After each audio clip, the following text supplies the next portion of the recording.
Yes, sir. Yes, sir. We are here again tonight. It is January 12th of 2026. All right. We are here tonight. It is 6 p.m. Central Standard Time. That is my time. Just to let y'all know, we are here coming to you live again. Another night of De La Spurs. I am your host. We're going to be getting into it all tonight, but of course, how I start off every night, give a round of applause for yourselves, all the viewers watching. Whether you're watching live right now or you're going back and you're watching this on the playback, hey man, thank you so much for watching because every view counts, every opinion counts. I want you to put your opinions in the comments, what you think. I don't care if you're watching this 4 years from now. Tell me what you think about this video in the comments. But thank you all for watching. Thank you all for attending tonight. Let's go ahead and get into it. I'm hyped. Let's go. We're coming to you live. You know who it is. It's De La Spurs. Thank you guys so much for joining me on the live stream today. I am your host, De La Spurs. As I said before, we're about to get into tonight's show. Just before we get into everything, though, of course, we got to do the logistics. And I'll tell you guys to go ahead and like this live stream, subscribe to the channel. Like I said, I post whenever I'm going live. Also post on X. I'm trying to be more active on X, just kind of put more posts about my opinions and things, responding to stuff I see on X. So if you're like me, you just like to go on there and just, agree, disagree, comment, do whatever on X just to pass the time, I suggest you follow me. If you want to, contact each other on X, that's perfectly cool. You can shoot me a DM or you can tweet at me. That also works at De La Spurs.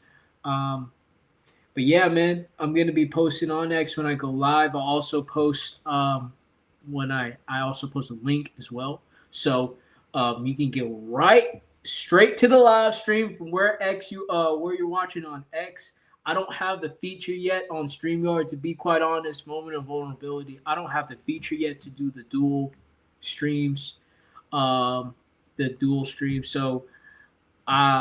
you'll have to just catch me on YouTube live right now. But that could be something we're working on in the future. So be on the lookout for that because I'll also post about that too. So I post on X, I post on YouTube. So if you scroll YouTube, you'll see there's like posts that channels could do. I'll post when I'm doing the live stream there, as well as a link to the live stream. So I'll be posting that. So you want to make sure you have your notification bell. Hit that notification bell. Make sure it's turned on so that way you can see when I'm posting and when I'm going live.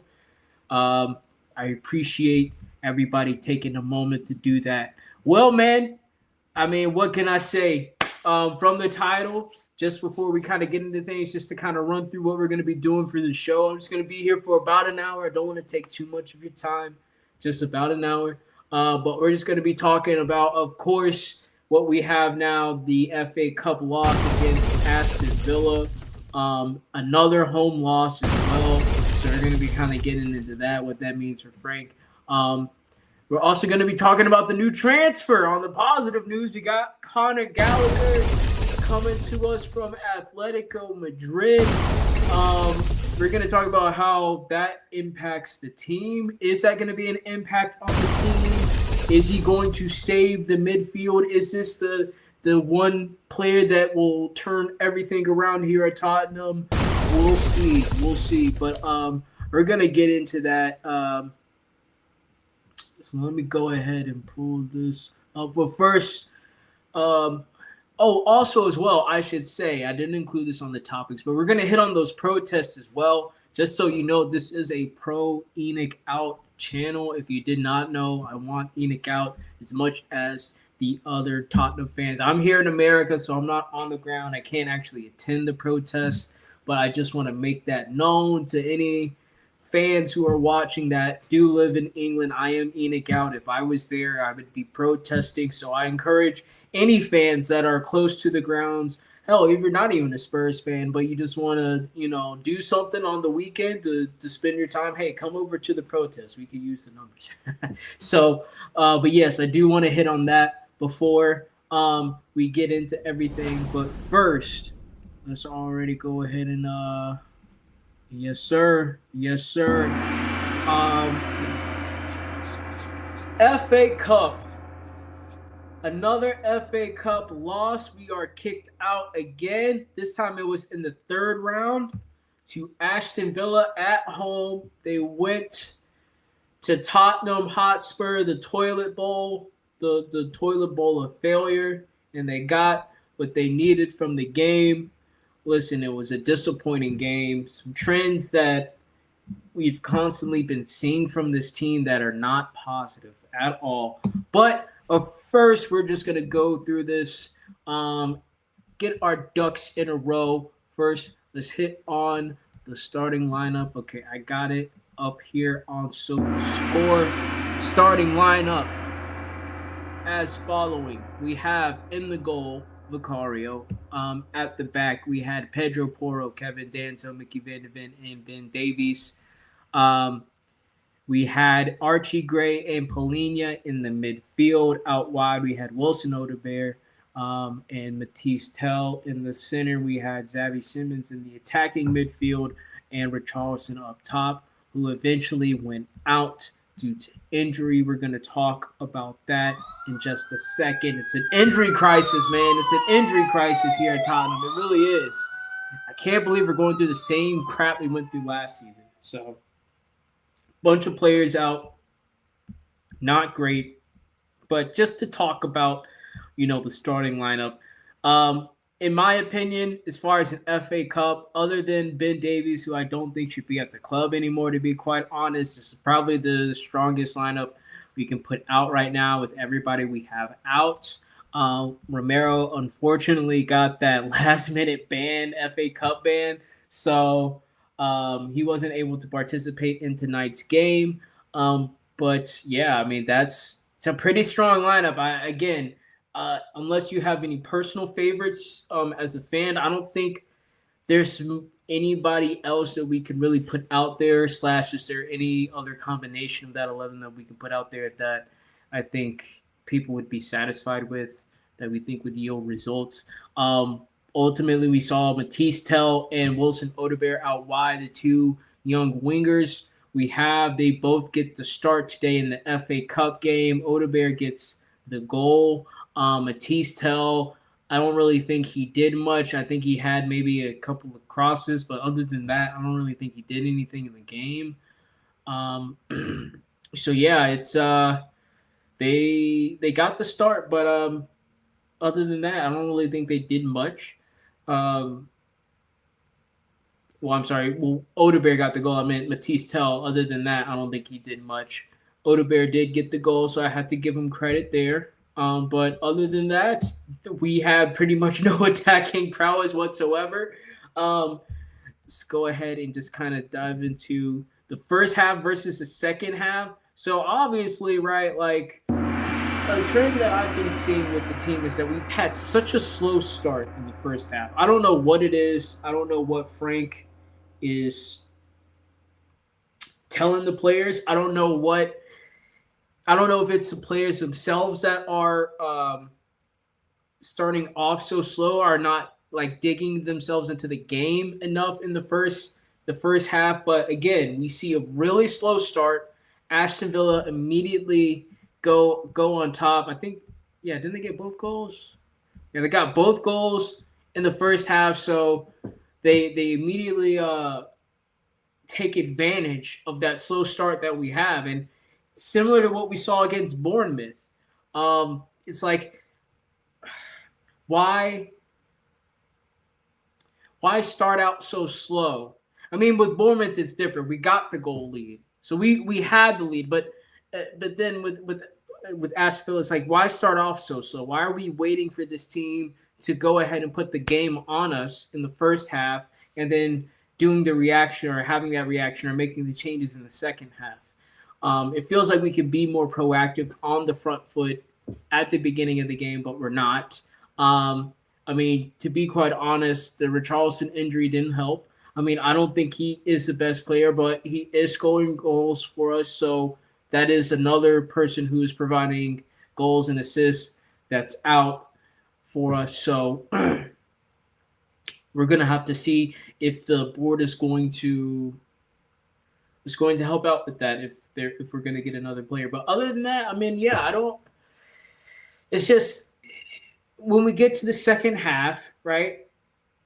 We're more offensive, right? I honestly think because there's no pressure on the players. I think because a lot of the fans and the energy around the stadium is that the game is over. The team has given up, so the fans have given up. So maybe that kind of alleviates some of the pressure off of the players' shoulders, and they're able to play more offensive. Maybe it's Frank, and maybe he sees that everything is going to crap in the game, and he's just like, hey, guys, do whatever you need to do to go out there and score a goal, please, for me, right? Begging.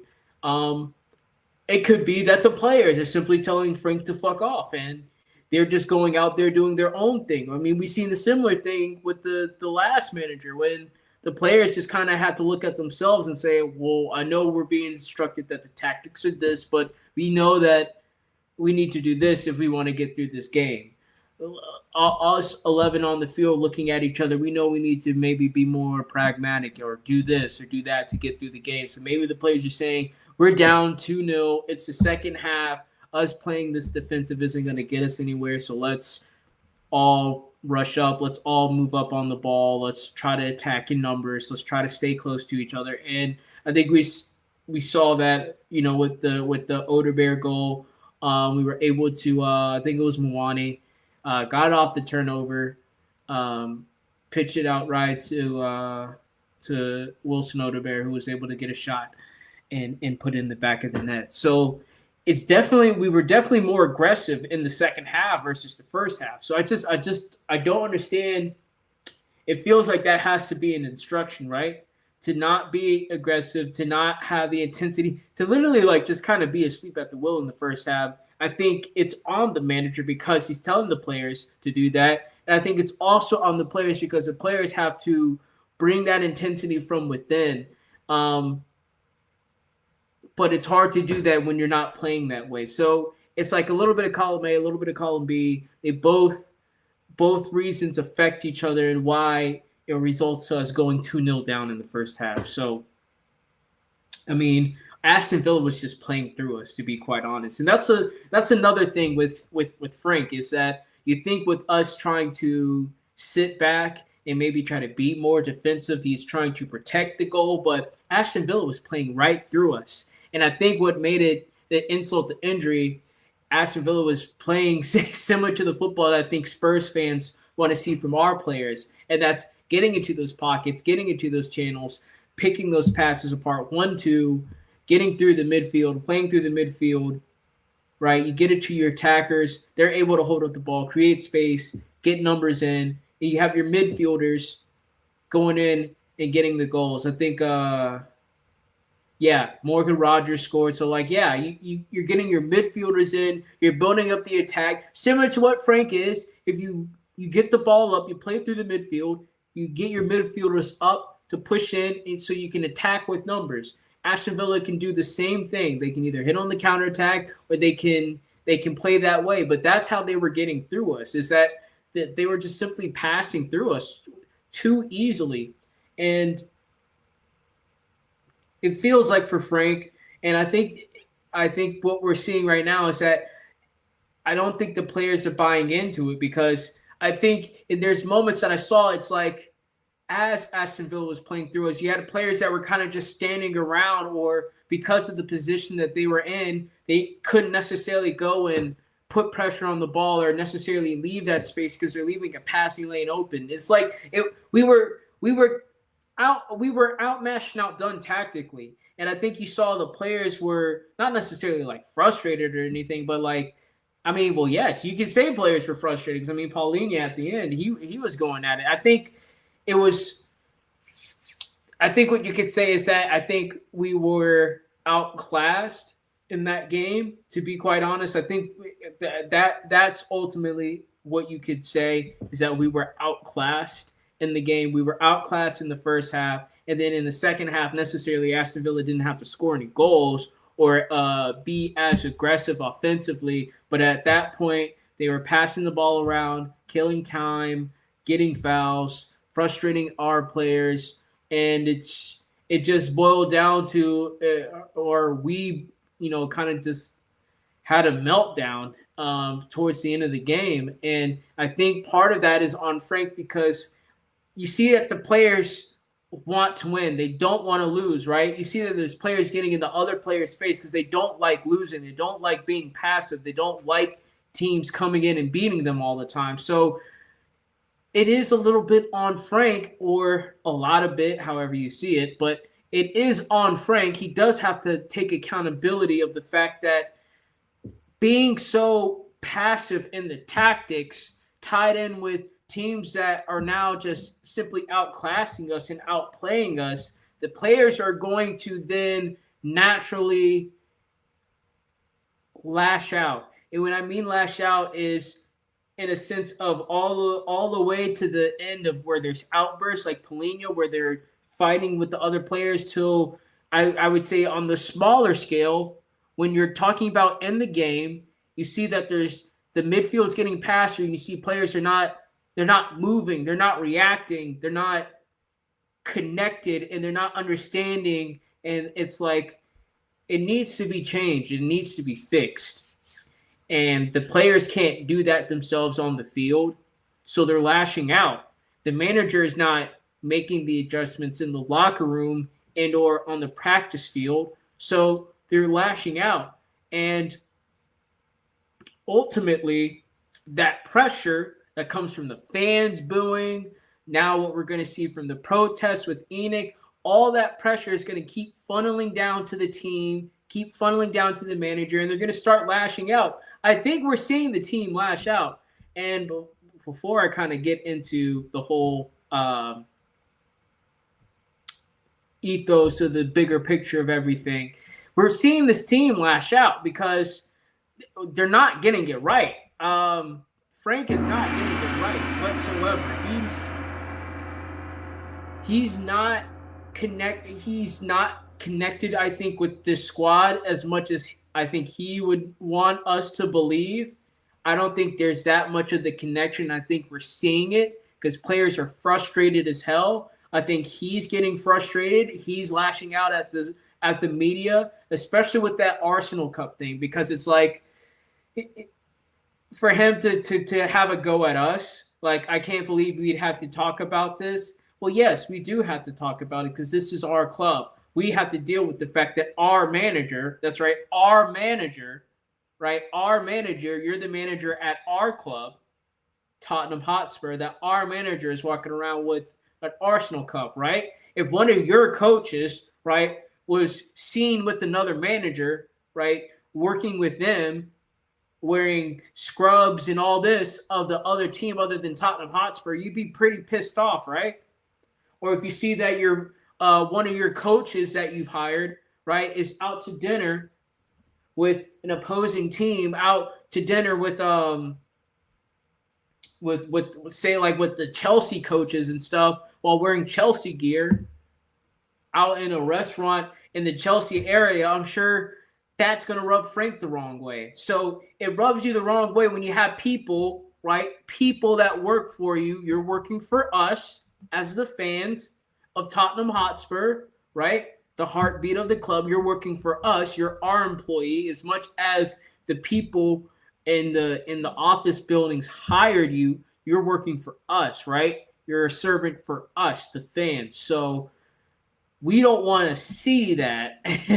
We don't want to see that. Nor should you lash out at us because you're upset that you got caught. Like, it's not cool. So Thomas Frank saying all that to say he's lashing out because he's not getting it right. Ultimately, he's not getting it right tactically. And he's going to have to make those adjustments. He's got to find some solution. And he's going to have to, I said this before, and I'll say it again, whether it's him taking 2 weeks and he doesn't manage a game, or maybe he is not on the practice ground and it's just the coaches or something, but he's got to take a moment to himself and he's got to go back to the drawing board and figure out something for this. Because to be quite honest, like, as much as we as Spurs fans know this project is going to take time to rebuild Tottenham to where we want it to be, as much as some fans ignore that, but there are a section of the fans, including myself, that understand it's going to take a long time. It's going to take a while to get this fixed because there's a lot that needs to be undone, and then there's a lot of opportunities and things and timing that we have to take advantage of that we don't necessarily have in our control yet. So we understand it's going to take some time to get this all to change and flip around. But like he's on the clock. Like he's thinking, and maybe the board is telling him something different. I think that always happens, right? I think kind of similar to what Romero was saying with there's certain people in the upstairs boardrooms that just come out and lie, right? So I think the board or the people in the PR department that have come out, I haven't really seen anybody come out saying we're backing Thomas Frank, but whatever tweets, right, in the social media that somehow get circulated that, oh, the board and the people in the background and the Enoch children are backing Thomas Frank, Lange is backing Thomas Frank, Vinay is backing Thomas Frank, they're not going to let him go. We all know as Spurs fans, after being here for watching this for 25 years, we know that's a bull-faced lie, all right? We know that's BS, all right? And we know that right now, Thomas Frank is on the chopping block. He doesn't have time. He doesn't have the time he thinks the board, and I feel kind of bad for him, right? Because he's like, the board is telling me this, so the fans that are coming at me, I'm telling them this. And then he's soon going to realize the board is just doing this to appease the fans. So once we make up enough noise and we stop going to games, he's gone. This whole project that they fed him, this whole long-term plan and vision that they fed him is bullshit. We all know it. That's why we're saying go ahead and get him out now. We know you're not going to keep him long-term. Go ahead, fire him now, get an interim, or go after another manager. But he's thinking that he's got time to figure this out. He has the rest of the season to figure this out. He doesn't, right? He may have the next two to three games, maybe the next month worth of games. I would say by the end of February, if we don't have more than 2 wins going into I'm trying to think now. We haven't won a game this calendar year. If we go into February without winning a calendar game, forget the draws. Forget draws. If we don't have a win on the books by the end of the calendar year, it's over. That's it. He's out of here. He's donezo. He's donezo. It's over for him. He's out of here. Thomas Frank, you're gone. Yes, that's it. It's over. It's over for him. So, I mean, Thomas, I feel for you, man, because, listen, like a lot of people there at the club, like I think some of the players and some of the managers, I think that board has fed him or showed him a different vision of what the reality is here at this club. And the reality is, if you're not going to get the fans on your side, if you're not getting the results, then you have to have the fans on your side. And if you don't have the fans on your side and you're not getting the results, you're not going to keep your job.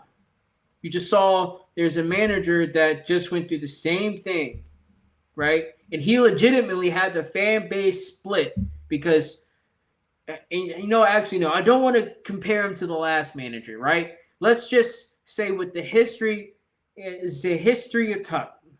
It is just the history is it Tottenham, right?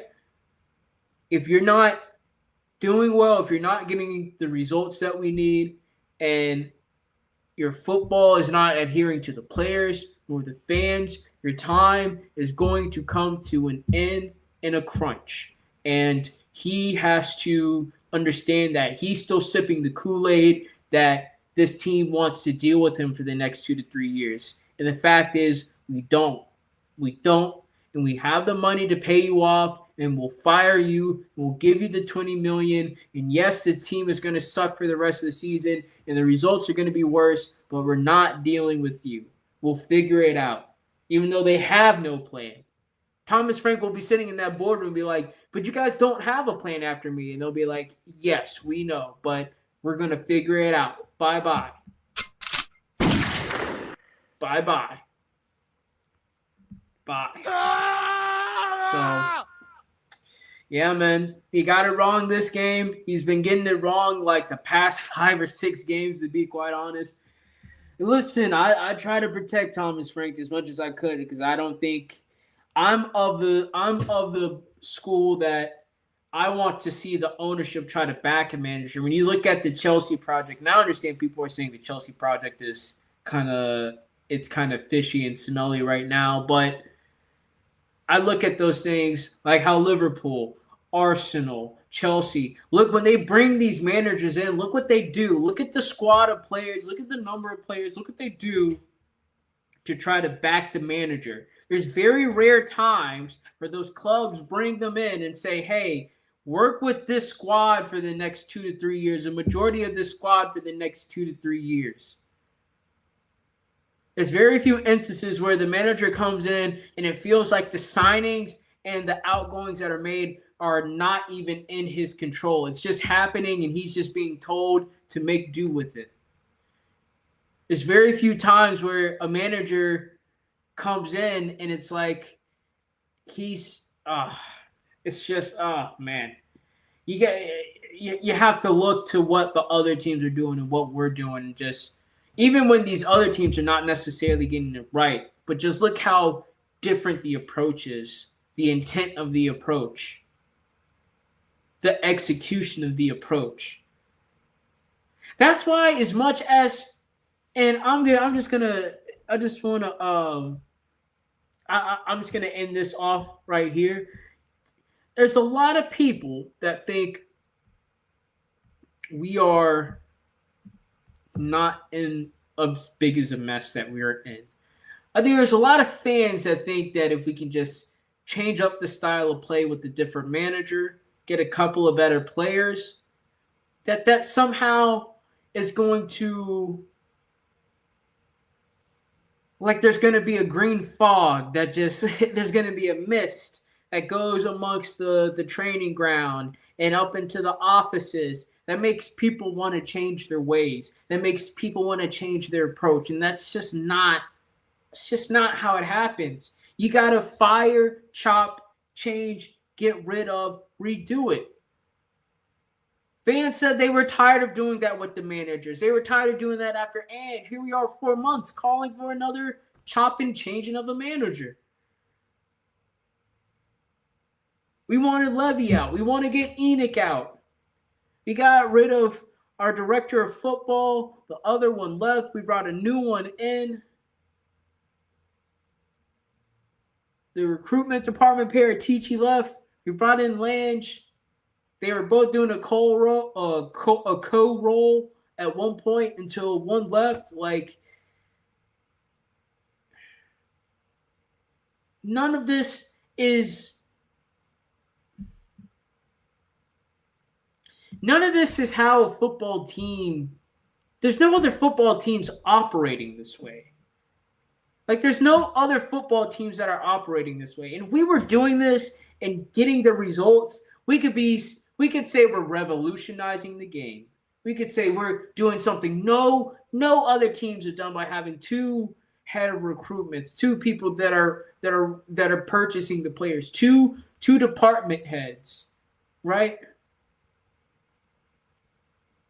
Nobody's Nobody's going to get a PR guy from your rival team to operate the footballing operation. Someone who didn't touch the footballing operations at the last place he was at. Just did the PR. Was just somebody to smile and wave. Help the manager smile and wave. When the owners come by, teach them how to smile and wave. Help the players smile and wave. That's what he did. Now you want him to run your footballing operation. You want him to help make the footballing decisions, oversee the footballing decisions, all the decisions. Like no other teams are doing this. We're doing this in hopes to try to fix things. This is the redemption tour by the Enoch family. We're gonna get into the Enoch out thing at the end, so I'm not trying to get into all that now. Let's not do that. By the way, Frank got booed again. No surprise there. He lost again at home. So what do you expect? He's gonna continue to get booed. We keep playing this way. We're gonna continue to get booed. Players fighting other players. Fans are gonna boo that. Craziness. He's lost. Frank is lost in another cup. So, I mean, he doesn't have a lot of opportunities left. Listen, as much as we don't have much recent history with winning silverware, with the taste of it still in our mouths from the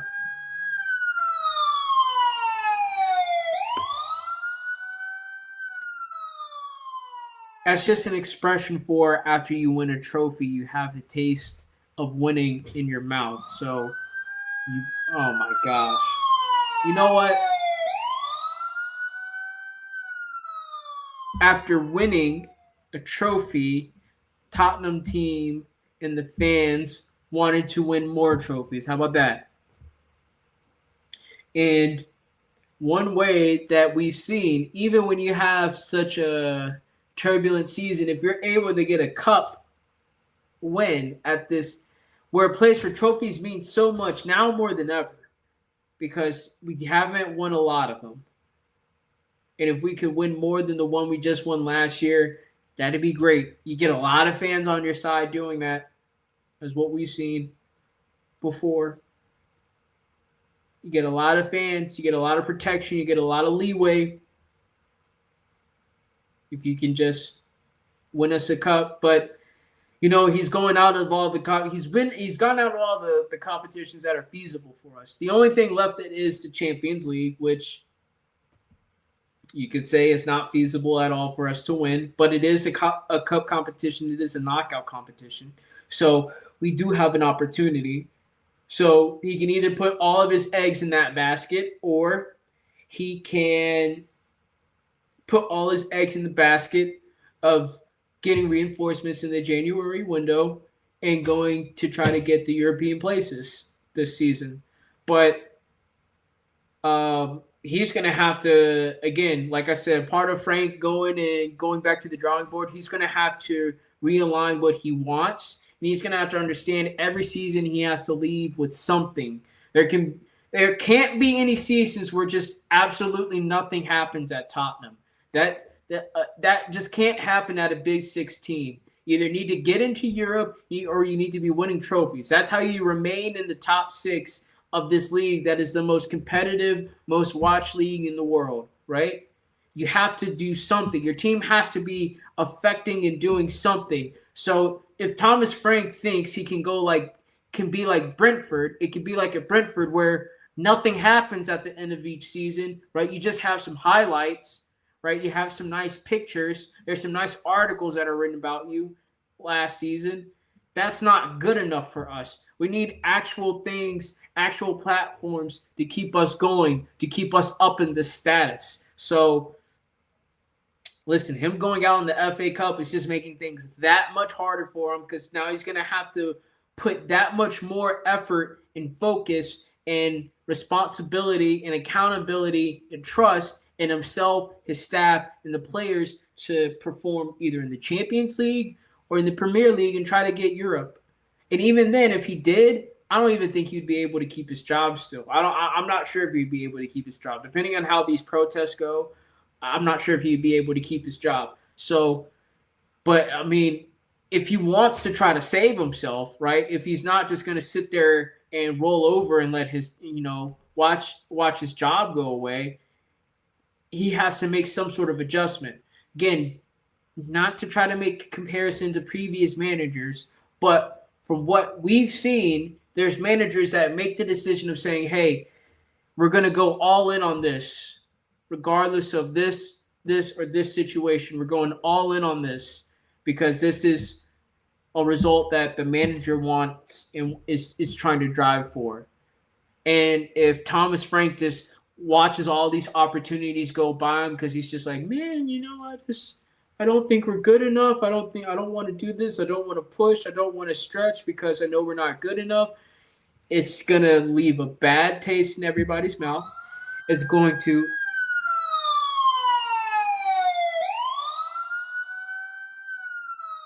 because he doesn't want to stretch. It's going to leave a bad taste in everybody's mouth. So if he's not going to want to push for anything this season, regardless of regardless of how good he thinks the squad is, it's not going to fare well with fans. It's not going to fare well with the board. And ultimately, what you're saying is that if you don't achieve anything, that's all right with you. And that's just not going to sit well. It's just not going to sit well. And even if you do keep your job, you're going to get howlers and pelters from the fans, right? The media is going to come at you for saying you think it's okay to just be sitting on your lazy ass and not doing anything and not achieving anything at a top 6 club. That media would turn around. They'll turn on him. Watch him not do anything and keep his job this season. They're going to turn on him. They're going to be like, well, do you feel like you should keep your job?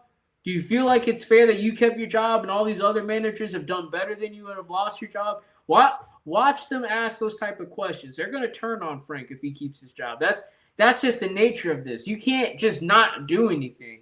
You got to be doing something. So if he thinks he can just sit on his hands this season, hell, maybe even next season, he's in a whole heap of trouble.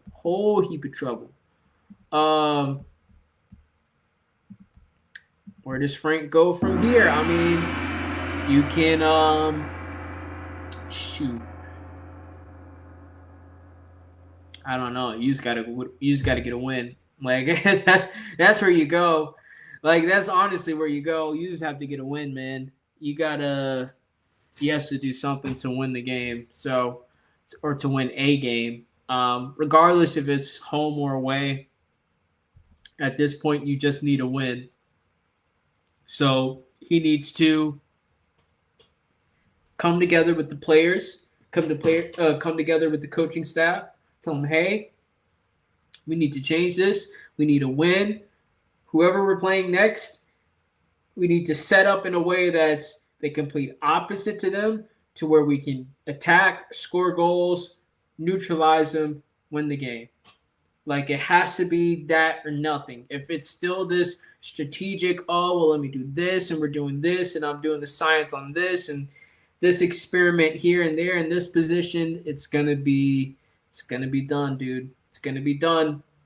This is the put your cojones on the table moment. Like, this is what makes or breaks managers. When managers have a certain personality, when they have this, I don't know what the word is that I'm looking for, but when you think of a manager and what they do and what they would do in the situations, it's situations like this is where they cut themselves into different cloths, this is where they establish themselves. Managers that see this opportunity and take it however they need to do it to get this team to win, that's what makes a good manager to continue to be a good manager. When you're a manager and your arms are folded and you're just watching the team fall apart because you just feel like it's just not good enough, you weren't put in the best situation, so oh well, that makes you look like a bad manager. As much as it's true that the situation sucked, the fact that you watch it all burn down and don't do anything about it, it lets people know that you don't necessarily care about if you don't care enough about your own name to try to do something, how are you possibly going to care about the club? Like, if you're not out there trying to do this for pride just to get a win, right? If you don't say, I just need to get a win just to prove that Thomas Frank is a manager that's capable of winning at a club, I can get a win at a top 6 club, then how the hell are you going to care about making sure this club gets trophies, making sure this team does this to win trophies, to make sure we're doing this to win every single game? Like, it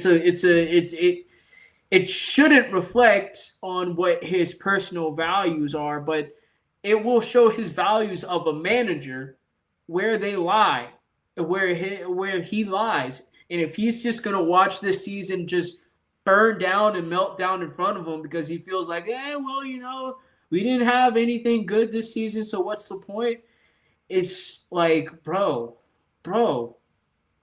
you'll be able to find another job. I'm not saying you wouldn't be able to find another job, but once you get fired from here, your days of trying to find a top-level job might be over unless you do another Brentford project. If you go back to Brentford and they accept you and you do the same thing you were doing before, maybe then you can rebuild some credibility. But, yeah, if he's just going to sit here and just, like, hands up on the season and just let everything come to an end and he gets fired, like, that's just not a good look, man. It's not a good look to just let your team and let your season, let yourself, your name, your pride, your coaches all just fall away because you felt like the squad wasn't good enough to do anything with it. Or you feel like I couldn't do anything else except play this negative football. Like, it's just not a good look, man. It's not a good look. And I try to protect you, bro. I really did. Because I didn't really think the team did anything for you either, but you're not helping yourself. Not helping yourself whatsoever. But let's switch up the gears, man. Let's get on some positive notes. Let's get on some positive news. Let's welcome in the new signing, Connor Gallagher, the Chelsea boy, former Chelsea boy. I think this definitely has some fan split, and I definitely think it is because he used to play for Chelsea. That's just going to rub some Spurs fans the wrong way, just down to a tribalism standpoint. He played for the Blue Scum, not the scum across the road, but the Blue Scum. So it's what I would say with this, just off the bat, just kind of get into it. First of all, welcome to Tottenham. Second, I think this is I think he can definitely do something. Looking at it at 40 million, I think it's actually a good deal on a player that I think when he went to Atleti, I think it was around 60 million he went. May even be more than that. But I think it was around 60, 65 million he went to Atleti. So we're getting him for a discount, right?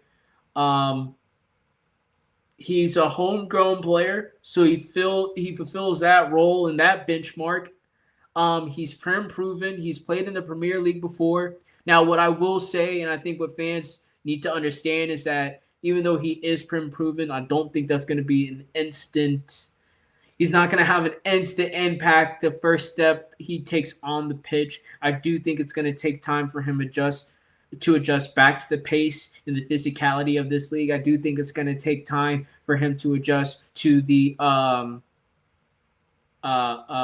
on the ball and the amount of touches you'll get on this league. But once he kind of gets back into that flow, because he's played here before, I think it will be a lot easier for him to get into a rhythm versus when you have players that are outside of the league that not only have to make that adjustment, then they have to establish a rhythm for themselves. And it can take somebody a minute. It can take players a minute. So I think him being proven and fulfilling that homegrown benchmark, I think that's fantastic.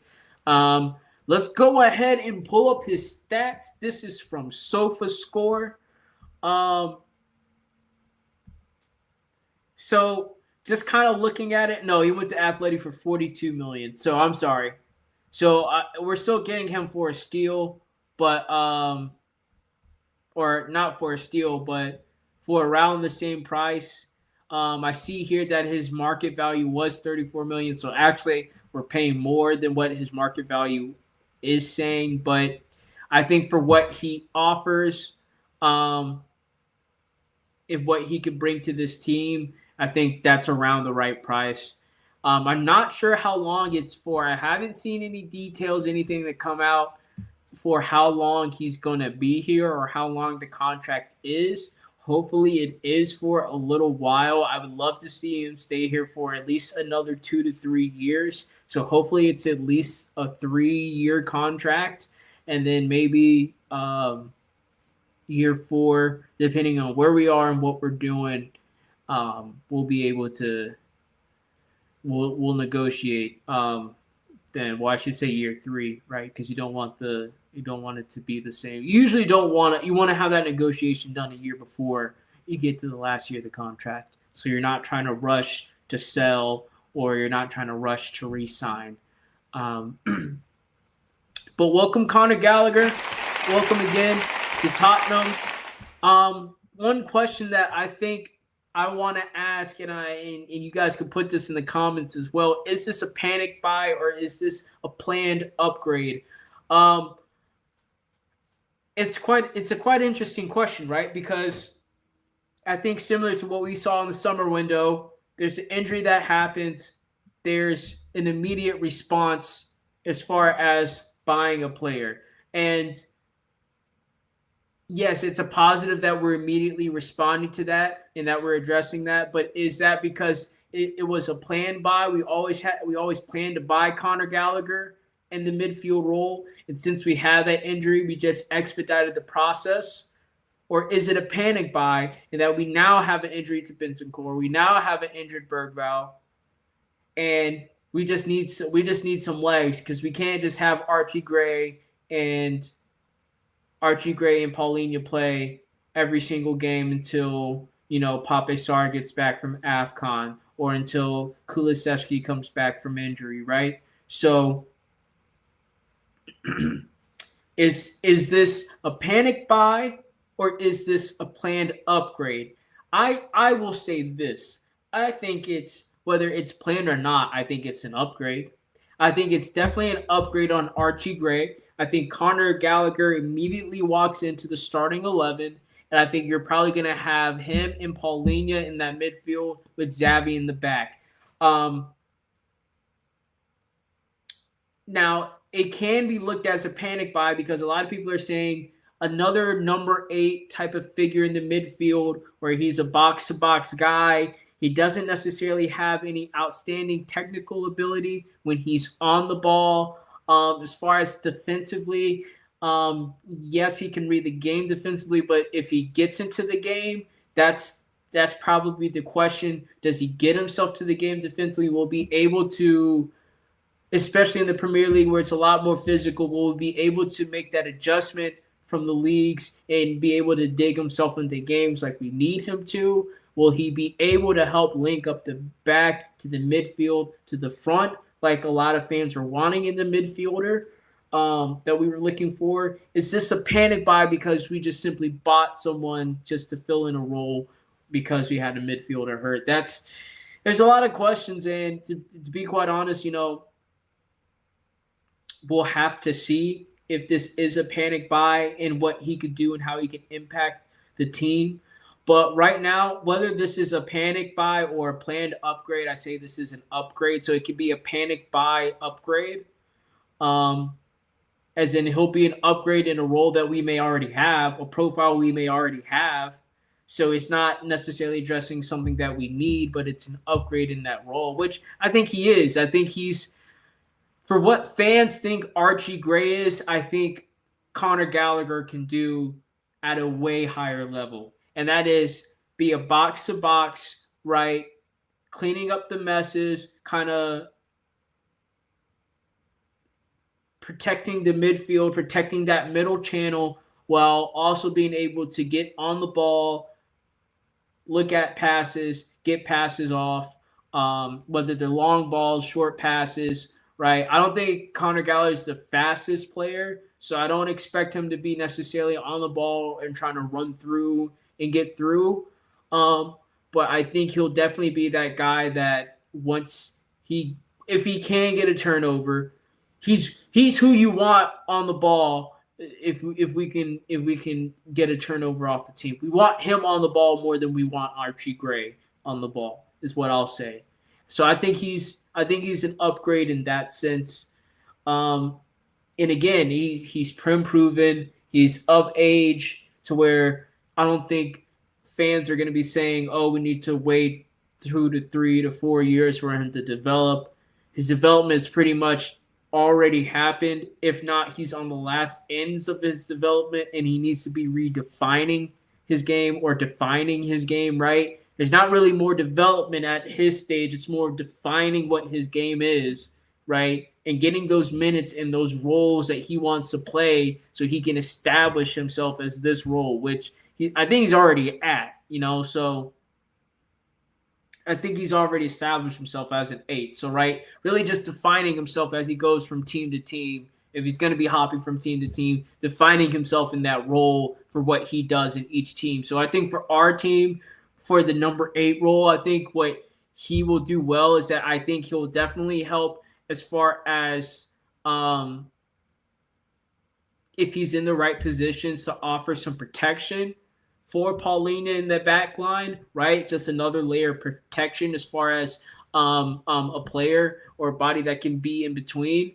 I think on the ball, I think he'll provide energy. I think he will provide an option. I think he will be someone that teams will have to look out for. So that will create space for Xavi Simons and the other players. So all in all, I think it is an upgrade. Is it planned? That I'm not sure of. I can't say if it's a planned upgrade or not, but I do think it's an upgrade. I don't think it's a panic buy for now, right? I don't think it's a panic buy. I think this is just an upgrade on what we may have missing with Bentancur. Now, it's not the answer, and I think that's where I've seen a lot of fans be we're not happy with the signing of Connor Gallagher, and I think that's because a lot of fans are wanting that final finished product, or I don't want to say that final finished product because if we bought a teenager that is known for passing the ball, they'll be fine. Fans would be happy with that. I think fans are expecting a player to come in and make instant impact and instant changes, and I don't think they think Connor Gallagher is that, nor is he the profile we were looking for to do that. But the window's not over, right? The window is not over. In my opinion, I think we need to go and get 1 or 2 more Connor Gallaghers, not necessarily saying of that position, but a player of that level. Don't necessarily have to be proven, but like proven and well-established in their league, has had minutes, got playing time, maybe has been a part of another big league, a couple of big leagues, played for a couple of bigger teams, has established roles, minutes on that team, has done something on that team, has scored goals, gotten assists, made key passes, whatever, performed well, was respected on the team. Like players that have kind of been there and done that you know what you're going to get from them. And maybe they may not be the finished article, or they may not be the top product you need for a single player to bring up 10 other different players up to the levels, right? Right. I don't think Connor Gallagher is going to bring all other 10 players up to the level he was playing at Atleti, or bring us up to play like an Atleti team. I don't think that. Right. And I don't think fans should be thinking a single player does that. That's squad, that's coaching, and that's having a squad of good to top players in coaching. That doesn't just happen because you have 3 or 4 good players that just pass it amongst each other and everybody else just kind of just pass it to those guys and let them do their thing. Like that doesn't happen, right? And there's not a single player that just gets on the ball and just runs with it every single time and scores, or gets on the ball and does a 1-2 with everybody himself and gets in on, like, that's not going to happen. So I think some fans need to adjust their expectations.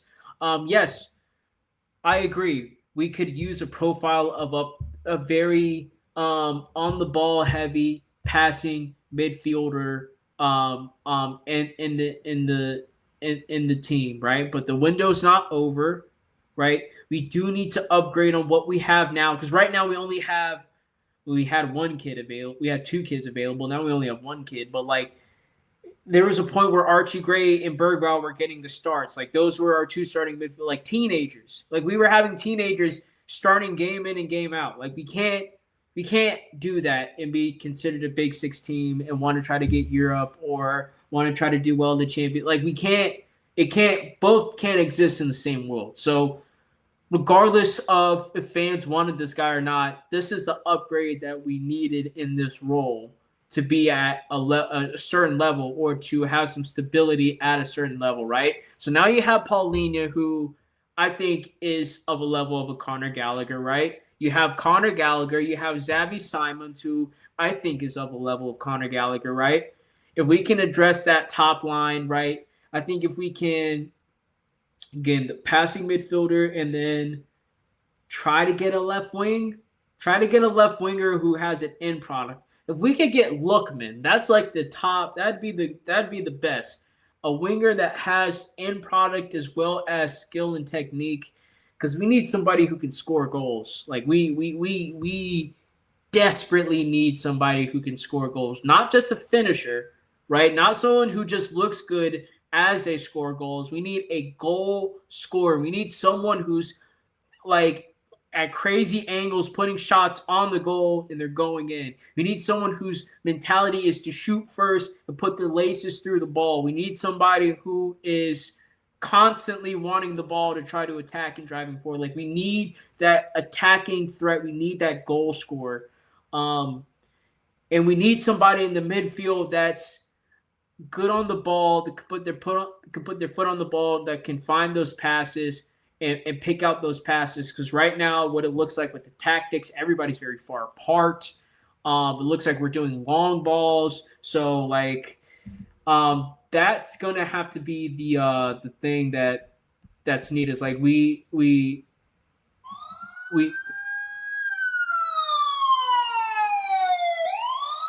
I said long balls. That's what I said. I said long balls because I said long balls, right? Long balls, right? Long balls. Okay. Because we're gonna be playing long passes, long overhead passes, right? From the back or from the midfield going forward. I think Connor Gallagher is of that profile. If I remember his time at Chelsea, right? That was part of his game, was doing the long switch every once in a while. Because I don't think he was necessarily that player that was on the ground doing those 1-2 carrying the ball. I think he was that guy that, again, that number 8 that helps monitor everything, cleans up, can help buy time and protect the 6 in the back line. And then once he got on the ball, he could do those long balls, find those passes, if one side was overloaded, stuff like that. So I think that was part of his locker. So he may be able to help out with that too. But ultimately, we need another midfielder whose game is that. It's just all they're known is just for passing the ball, finding those passes, getting into space, wanting to help build up play, wanting to show for the ball, right? Not just only passing, but wanting to show for the ball, right? After he passes it, what space is he getting into? Where is he going to occupy? Where is he asking for the ball next? Where does he feel like the play needs to build from, or where he can build the play from, right? So we need somebody like that. And if we can get that, a goal scorer up top and a winger, right, I think we'll be golden, right? We get a João Neves. If we can get João Neves and Lookman in this January window, everything is on Frank. If everything stays the same and we still suck, Frank, that's it. You were backed. You got what? That'd be 3, 4, 5, 6. You got like 6 or 7 starters. you got 6 or 7 starters in the first 2 windows you had, and you can't change, you can't do anything better than the last manager, then yeah, it'd be all on you. It'd be all on him.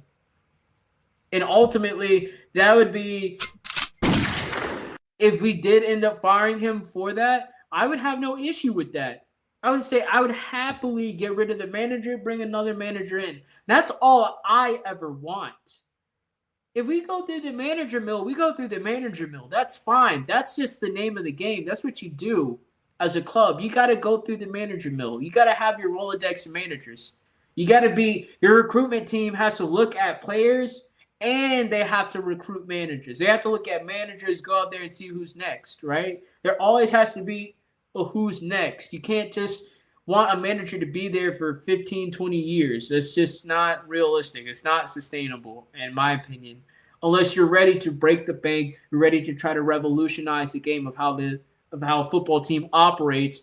The most you can, I would say the most a manager is going to stay at a team now is probably going to be like a 5 to 7 years. Like, you can't, this whole decade or more, I don't think we're ever going to see that again with Pep and all these managers and stuff like that. I don't think we're ever going to see that. I think someone like Arteta is getting to the unprecedented range. That's why their fans, I think, are so heavy on them wanting to try to do something.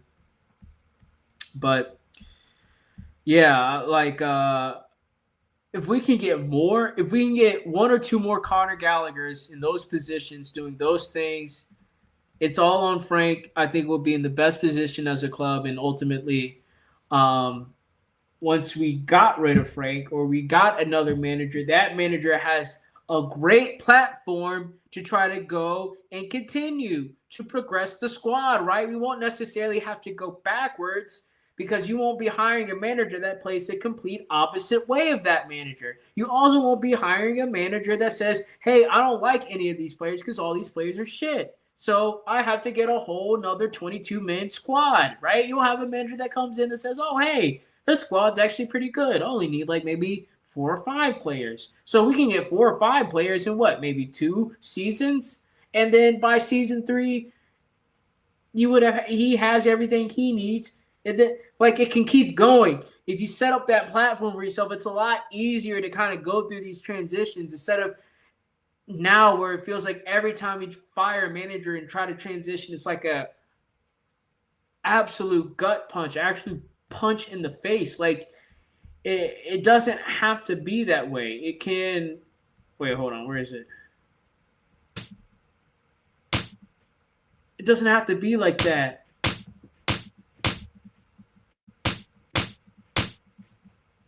Like, we're getting our asses kicked every time we hire and fire managers. It doesn't have to be that way. If we give those managers a good platform, one, it's not going to take them 5 or 6 years to build something, right? So we would have more credit in the bank to put more pressure on them, or to try to, or at least to see results change quicker, right? Because the platform they have is way better than them saying, I need a whole nother 22-man squad, but I'll see what I can try to do. Like, and then second, yeah, it's just a better situation. Like, it'd make it so much better for what we do. And if that's how Enoch feel like they need to operate, is that, we need to get rid of managers every 18 months, then why not just have the best players on the team? So that way, every 18 months, every manager you get is pretty much suited to win. Instead of saying we need to hire and fire managers 18 months and they need to destroy and rebuild our squad in 18 months. They need to destroy and rebuild the way we play in 18 months. Like, it's just not sustainable at all. And that leads us to our last point. So, the protest, the Enoch out protest. This is a part 2 to the Levy out, Enoch out protest that happened last season. This time, Levy's out. So it's just the Enoch out part. As you can see in the bottom scroller, hashtag Enoch out. Go ahead to tweet that out. Whenever you tweet about Tottenham, put that in the bottom tweet, just so that we know that you're Enoch out, just so that you let other people know that you're Enoch out. You don't want this ownership in anymore. But there are going to be protests at the next game, which is at West Ham. There will be protests going on outside of the stadium. listen, I think this is a good step forward. Like I said before Frank even kind of started managing, right? And I don't think I was making content at this point, but when we first got Frank, I've said that Frank would be a good manager while we're still in a transition period because he understood that it took time to transition through everything. He's helped build stuff at Brentford. He'd be great to kind of help oversee this almost interim of an ownership period while we get a new ownership in. And if he did a good enough job, they would want to keep him. That's great. If he didn't do a good enough job, then they could fire him. That's fine. I don't care. But like, I felt like he was a good manager for this time in Tottenham in this transition. But obviously, I'm wrong because the ownership and the fans are thinking that Frank should be building up and continuing and to progress and to be thriving in these conditions, and he's not. He's not at all. So, but no, I want Enoch out. Enoch out is, I think, necessary. It's first of all, it's been long enough that they've been owning this club. I think they're one of the longest reigning ownerships probably of any team in the Premier League at this point. I don't know if there's any ownership that's been here longer than 25 years. Second, they have done absolutely nothing to revolutionize how this football club operates, right? I've made this point before on my X channel, but the most Enoch done, like they first of all, they're a real estate company. I'm pretty sure they invest in real estate and things like that. So, like the two or three things real estate investment companies do is they either buy buildings that are already made and lease them out. They buy land so they can build buildings on there or lease out the buildings that's on the land, or they'll buy land and they'll either keep the buildings for themselves or they'll sell it. Like they either lease the buildings, they sell the buildings, or they lease and sell the land. Like those are the only three things that they do. And all that is just to build money. Like that's all real estate is building money. That's why people sometimes view that profession as kind of vapid and the industry very vapid, because they're really just trying to sell you to get money. Because that's all you can really get in real estate is money. Like I don't think there's a whole lot of other things you could really get or operate from a real estate investment point, especially when you're talking about when you own a team, right? You can build the buildings and stuff and you can make the team more money. But other than that, like there's nothing else in that acumen that they can take and bring into the football club to do other stuff. So ultimately for me, right, they haven't revolutionized anything. Yes, they've got more land and they put a bigger building on it and they made more money from that bigger building. They put another building next to that building, or they're building another building next to that building, so that makes money. But like other than that, they haven't revolutionized the game of how we recruit players. They haven't revolutionized the youth academy. They haven't revolutionized how we buy players. They haven't revolutionized in the back room or the staff, with the medical team, things of that nature, right? The PR, like none of that's been changed. It's all kind of just been the same, or what we've seen going from like Harry Redknapp to Pochettino. It's been kind of going up into a rise to a lull, and then it's been falling back down. It's been falling back down since Pochettino ever since, really. And to me, that's evidence that they didn't revolutionize anything. As much as people want to sit here and try to play this, but you have to give them credit because they were the overseers during this time. You have to give them credit for this. Well, if we don't progress, if you don't do anything forward from that, can you really say that's their doing? Or were they just along for the ride, right? Right? Because like you can have an employee that does exceptionally well, during a season of sales, right? You can have an employee that does exceptionally well through the sales, but you don't get credit. The CEO doesn't necessarily get credit for that employee doing well because that CEO didn't do anything, have any direct relationship with that employee doing well. He may get the credit because ultimately that employee works for the CEO, but that CEO had no direct relationship on that. And if that employee were to immediately have a worse season where they don't sell anything, you can't sit there and say that CEO made that employee have a great season. That CEO affected that employee, or that CEO revolutionized the game.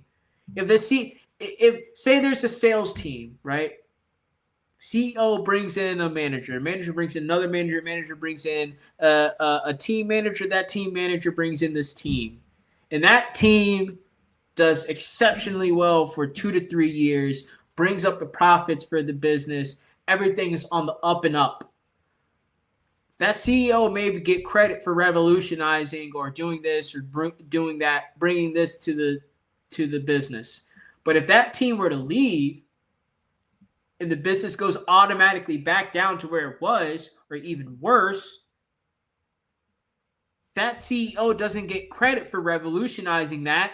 That CEO was just there when that happened.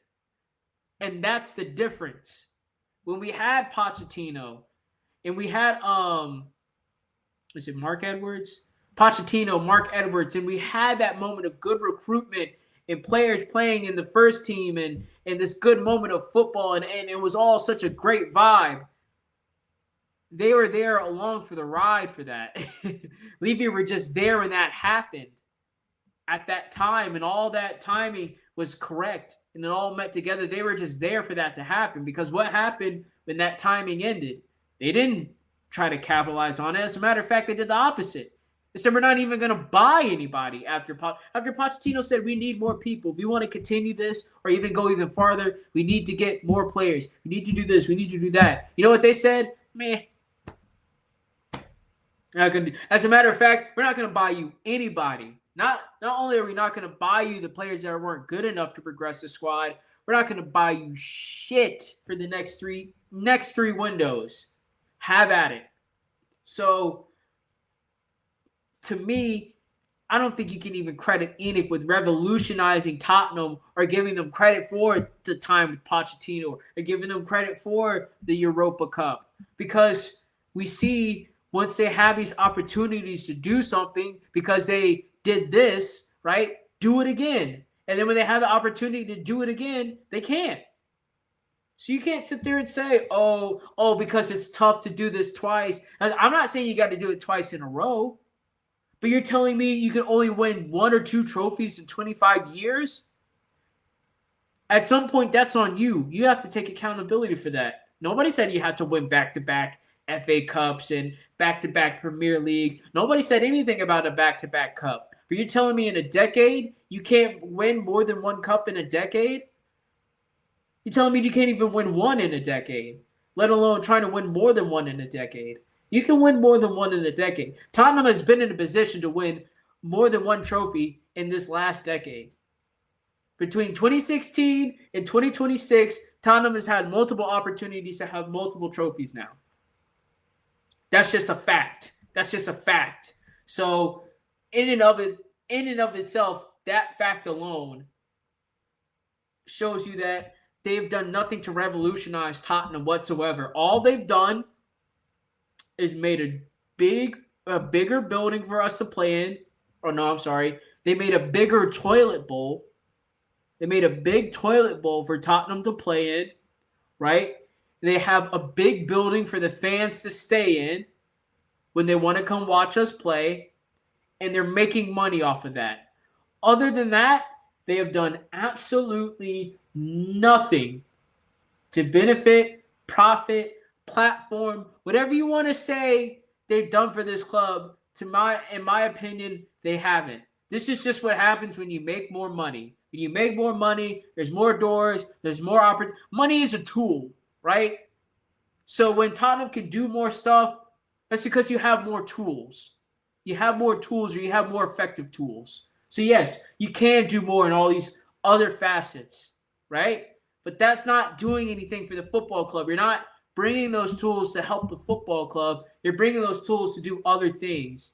So for me, they've done nothing. They brought nothing to this football club. They've merely been along for the ride of Harry Kane and Heung-min Son and Toby Alderweireld and Vertonghen and Kyle Walker and Kieran Trippier. They're simply on the ride for Pochettino and Mourinho and Conte and Ange. They were simply just riding along on the ride because when they had the opportunity to try to continue it with the same people, they didn't do that. They end up firing them. Would you say, all right, well, at least we still have the players that they put together. They brought in worse players.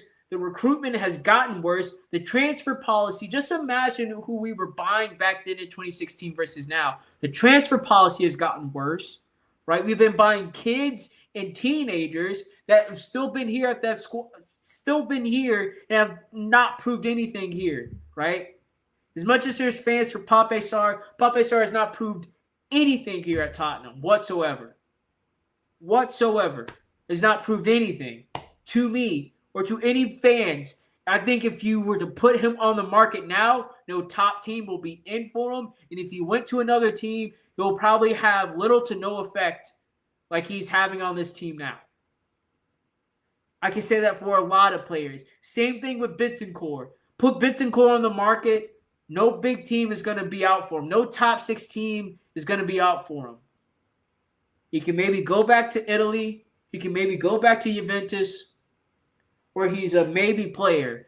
He may be on the bench. He may not be.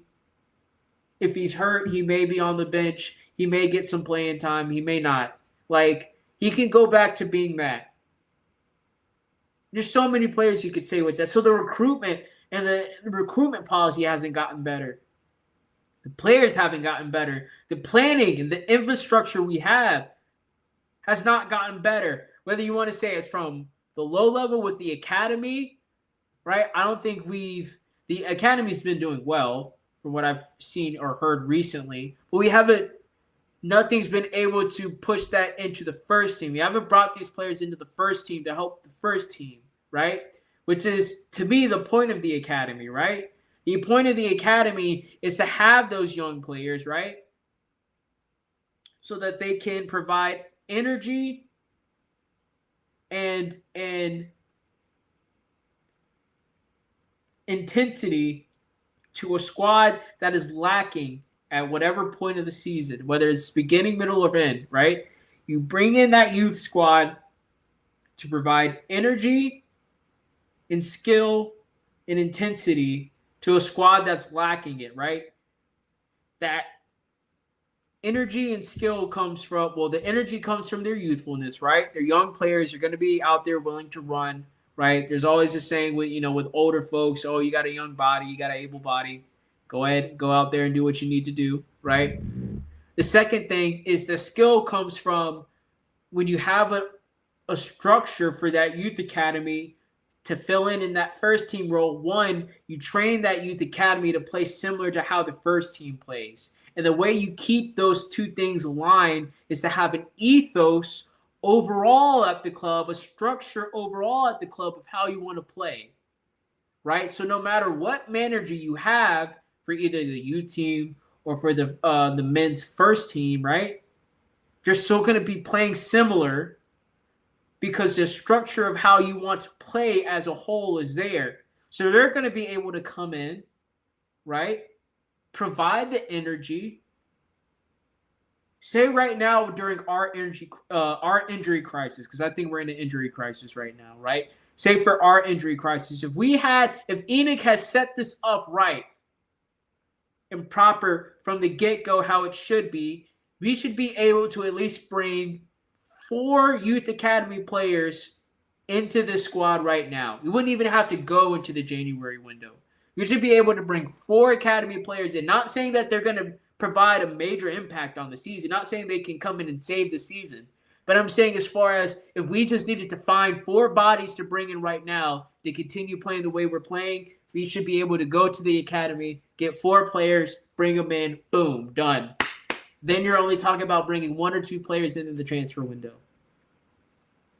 If we had a good structure from the ownership with this academy, right now our transfer window could be done because we could bring 2 to 3 youth academy players in that come in, fill in at the back, filling in the attacking positions. You buy a goal scorer, Connor Gallagher, you're set. You're set. That's all you got. You're set. You're set to go go in for the next half of the season. And depending on how those 4 academy players do, this guy actually did well. In only half a season, we had a teenager come in and get 2 goals, 3 assists. You know what? We're going to give you a contract, buddy. We're going to give you a contract so you can sit on the bench and you can try to give us more. You can give us 2 to 3 goals. If you can get us 5 goal contributions in half a season, you think in a full season you can get us at least 10 to 15? The kid, I don't know. I can try. I'll be up for it because I'm getting a contract. I'm getting paid now. I'm getting paid the big bucks to play for the big boys, right? So he's going to be up for it. If we had this structure there, we wouldn't have to do the stuff that we're doing in this transfer window. If we had the structure there, we wouldn't have to hire and fire managers after 18 months because it's completely untenable. The reason why it gets to these points where these managers is we have to fire them because there's nowhere else to go is because there's no structure. There's nowhere to build. There's nothing the manager can grab onto to try to build on to do something, right? There's nothing there. So for me, all in all, to say this, just to kind of end this, and we're going to end the stream tonight. We've been going for about an hour and a half. I was only supposed to go for an hour, but we've been going for an hour and a half. But just to kind of end this, the reason why I'm Enoch out is, one, I think there's no structure here at the club. Even if you say they haven't made the ambitious moves that we want to see the club do to progress forward, which we should want as a Tottenham fan. You should want the club to progress, right? You don't want the club to keep going backwards, or you don't want the club to stay at a certain way. You should want it to progress, right? But there's no structure here. They put no structure in. They're not trying to put a structure in. So there's no way to progress forward. It doesn't matter what manager. It doesn't matter what player. It doesn't matter if we hire and fire the medical staff. It doesn't matter if we get a different head of recruitment. We got to have it. They have to establish the structure of what they want from top to bottom. And I think the issue is, mainly, they don't want to do it at the top. I think there's a lot of people that want to play nice at the top because they see that there's a lot of money in Tottenham. So I think a lot of people are not trying to step on each other's toes, especially within that Enoch. I guess they're all family, which I don't necessarily believe. I think there's only I don't know what the actual situation with it when they say the Enoch children are running it, but I think there's certain people who don't want to step on each other's toes because they all want to make money. So I think they're just kind of allowing bullshit to happen and no structure building and no accountability, right? Because if there's accountability, someone will get their feelings hurt. Someone's going to feel a certain way. And then that's ultimately going to affect the money. Because when you're playing with your money, you're playing with my emotions. And it goes both ways. Play with my emotions, I'm going to play with your money. It goes both ways, in my opinion. So I think there's a lot of ass kissing. There's a lot of line towing that's going on. And that's why each and every year it feels like no one's being held accountable. Nobody's holding the people nobody's holding the ownership accountable. I mean, not even us fans. Us fans, we can't even get on one accord. Because you probably have half of the fan base that's saying the Enoch group is great. They provided the best years of my life. I'm so happy right now. There's nothing I can complain about. And then there's fans like me that are saying, life is passing me by, buddy. Seeing 1 or 2 trophies every 25 years doesn't cut it for me. It's not cutting it for me.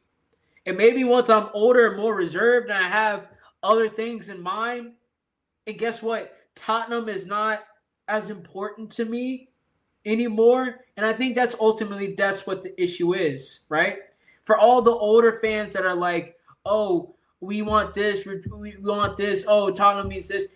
I think it's because your priorities in life, which is fair, right? That's just part of maturing and growing up. Maybe you don't follow sports as much. That's okay. But that doesn't necessarily mean that you can that doesn't if you don't want this club to progress or you feel like everything is fine the way it is now with no structure, simply to me, it just feels like you don't care that much about Tottenham. Tottenham is just something that's entertaining to you, something that you used to like and you kind of like to follow it a little bit now, but it's not a serious thing. You're not wanting to see the progression. And if your love for the club wanes because you have love for other things in your life, that's fine. That's okay. But then don't naysay the people that may have more love for the club or want more from the club than you do. Just simply say, well, this is all I want from the club. Like if you go right now for the people who go to the games, who live in England that don't go to the protests right now.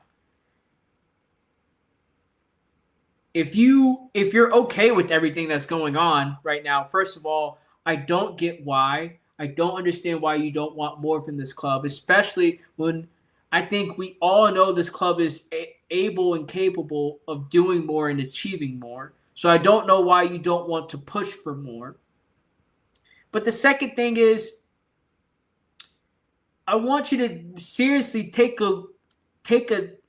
seriously think, okay, if I'm going to the games, I'm appearing here, and I don't necessarily care that Tottenham are this bad because this, and this, and this, right? It's a day out. I go there to see my family. I have this. I have work. I have children. I have grandchildren. I have friends. I don't have a lot of time during my week. So this is part of my free time. I don't have a lot of money. So when I get to spend my money how I want, this is how I want to spend it. If those are your reasons why you feel like you need to let Tottenham continue the way it is, I think it's okay to accept that Tottenham is not the biggest. It's not the biggest thing to you anymore. That your relationship at Tottenham is grown separated a little bit. Your love for Tottenham is waned, and I don't think there's anything wrong with that. All right, first of all, it's a club.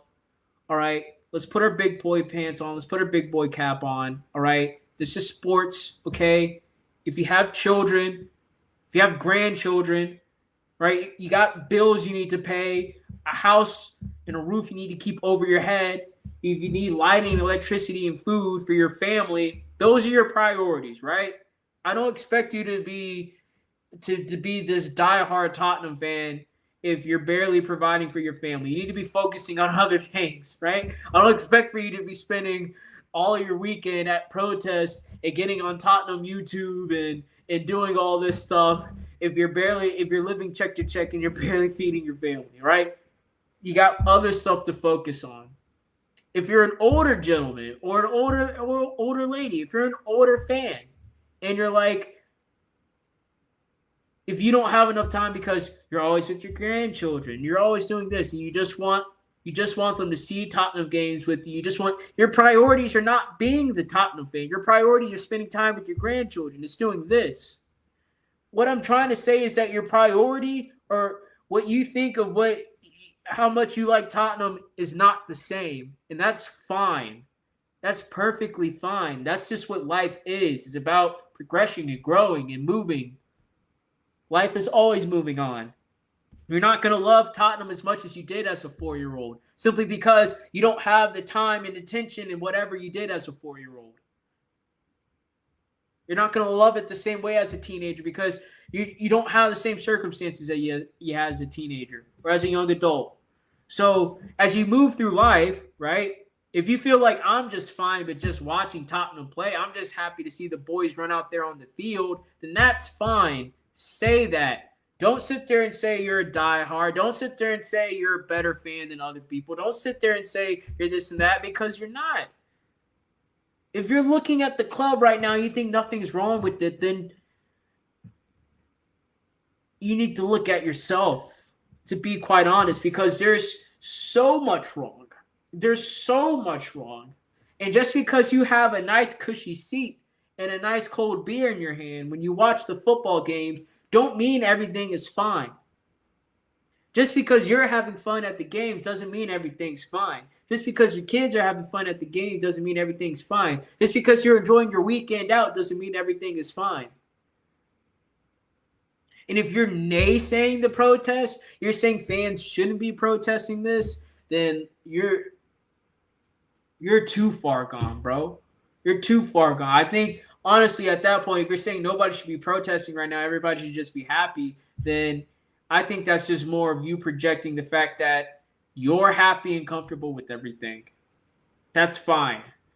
You're happy and comfortable. But what's actually going, when you actually look at what's happening at the club, like legitimately, things are not happening.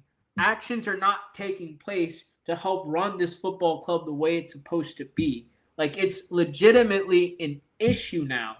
There is no, well, oh, it could be this or, oh, it could be that. We are, again, this season being saved from relegation mathematically. If it wasn't for teams that were even worse than us with how they play, or because they got rid of their manager, or because they sold their best players, we would be with them. And this is the second season in a row, right? Everybody said the first season was an anomaly. Well, why the fuck are we here again? Why are we having this sort of season again? Why is it that it felt like it's been the same since we've had what's his name? After Conte, Nuno. Why does it still feel as meh or as blah, or that the squad is just as transitional period as it was with Nuno? Why do we feel like we're in that exact same spot? If that's an anomaly, if we're really supposed to be here and this is just supposed to be a whatever, a temporary thing. This is the second season we're in this position. And if we don't have a good manager to replace Frank, or we don't back the manager that comes in, we're going to be here for a third season.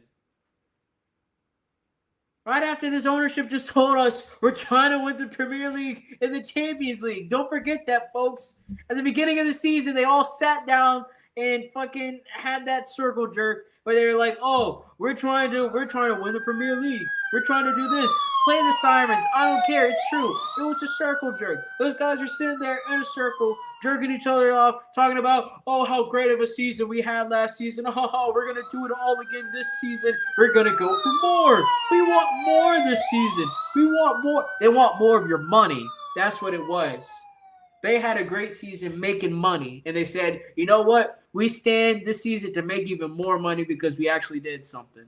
So, yes. Bring on the Premier. Yes, we want to win the Premier League. We want to win the Champions League. Because if we're saying this, and if we can win a trophy, or we could do whatever, and you guys are paying your money, bring it all in.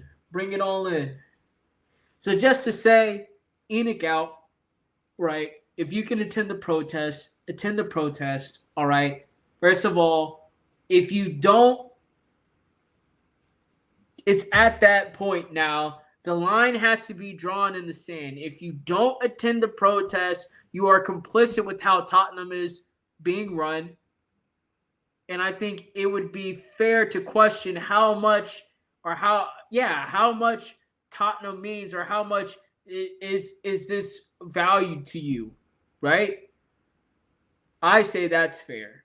Because when you have systematic failures, structural failures, there's no way you can sit there and say, but I care, though. But I care, right? If your child's going to jail for committing crimes, stealing and doing all this, doing drugs, harming people, but you're not talking to the child, you're not doing anything, you're just showing up to court being like, yeah, well, that's my kid and I care. It gets to a point where, no, you don't care. You're showing up. You feel like you have the privilege to show up. You feel like you have the whatever to show up, but you're not doing anything about it. You're not saying anything. You're not talking to this kid. You're not trying to help. And if it's to a point where you're giving up, then say you've given up. I'm here, but I've given up. I've done all I can do. And I'm just here because I want to be or I have the privilege to be here.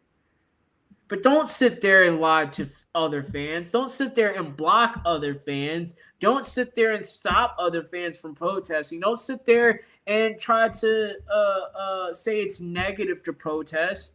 Like, the line is drawn in the sand, all right? I'm not saying that Tottenham has to go on and win Premier Leagues and Champions Leagues, but something has to change. Again, structurally, foundationally, stuff is not happening.